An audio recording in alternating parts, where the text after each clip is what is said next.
भक्ति करेगा तो बड़ा ही सुख पाएगा।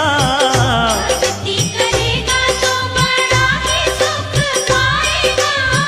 भक्ति से आत्मा का मैल छूट जाए।